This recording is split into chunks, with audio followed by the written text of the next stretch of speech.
Good afternoon my friends. तो मैं आपको बताने वाला हूँ बैक्टीरिया के स्ट्रक्चर के बारे में। बैक्टीरिया के स्ट्रक्चर के बारे में जानने से पहले हम बैक्टीरिया के जनरल इंफॉर्मेशन के बारे में जान सकते हैं। बैक्टीरिया में लैक ऑफ न्यूक्लियस होता है। Bacteria is the unicellular. Bacteria में यूनिसेल्युलर में एक मल्टी सेल्युलर ऑर्गेनाइज बैक्टीरिया होता है जिसे हम साइनोबैक्टीरिया बोलते हैं। और बैक्टीरिया को हम प्रोकैरियोट्स बोलते हैं। और बैक्टीरिया में माइक्रोकैंडी एब्सेंट होता है, क्लोरोप्लास्ट एब्सेंट होता है, लाइक यूकैरियोट्स। यूकैरियोट्स में न्यूक्लियस ट्रू न्यूक्लियस होता है, क्लोरोप्लास्ट होता है एंड अदर ऑर्गेनल्स होते हैं।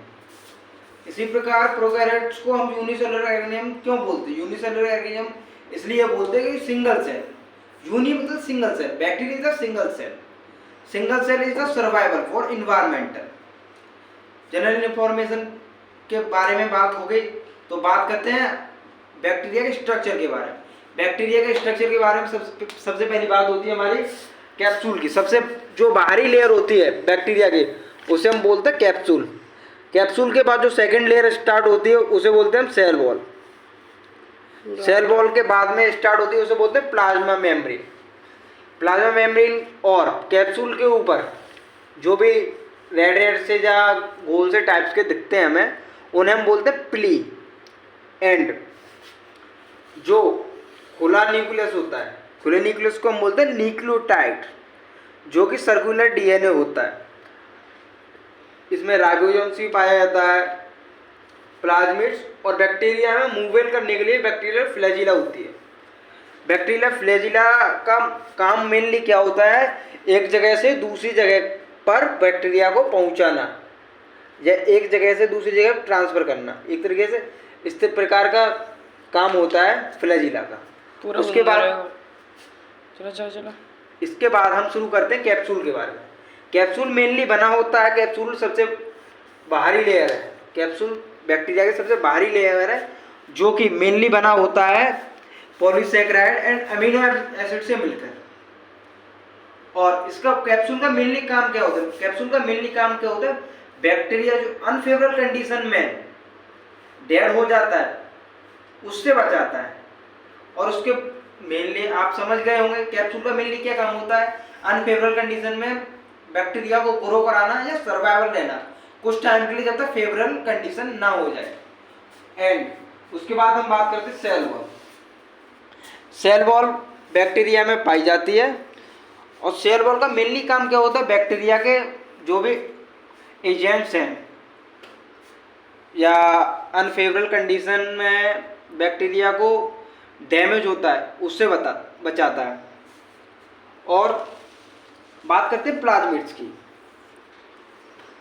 प्लाज्मिड्स एक बहुत बड़ा टॉपिक है अपने आप में।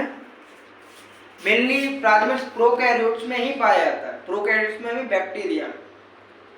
प्लाज्मिड्स को हम एक्स्ट्रा क्रोमोसोमल डीएनए भी बोलते हैं। एक्स्ट्रा क्रोमोसोमल डीएनए इसलिए बोलते हैं क्योंकि अपने आप में ही एंटीबायोटिक रेसिस्टेंस बना लेता है अपने खिलाफ, दूसरे को मारने के लिए। जैसे आपको बताते हैं हम एग्जांपल, जैसे किसी व्यक्ति को बुखार हो गया बैक्टीरिया द्वारा और उसे पता है, उसने अपने अंदर एक एंटीबायोटिक रेसिस्टेंस बना लिया कि उसे पता है अब इस दवाई का कोई फर्क नहीं होने वाला।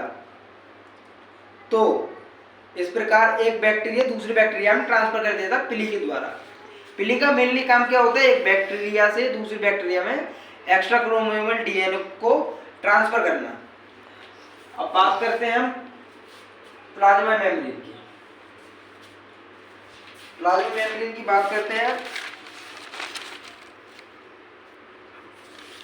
प्लाज्मा मेम्ब्रेन की बात करते हैं। सेल मेम्ब्रेन जो थिन स्ट्रक्चर, सेल मेम्ब्रेन में जो कि थिन स्ट्रक्चर होता है जो कि completely surround the cell only about the 8 nanometer thick.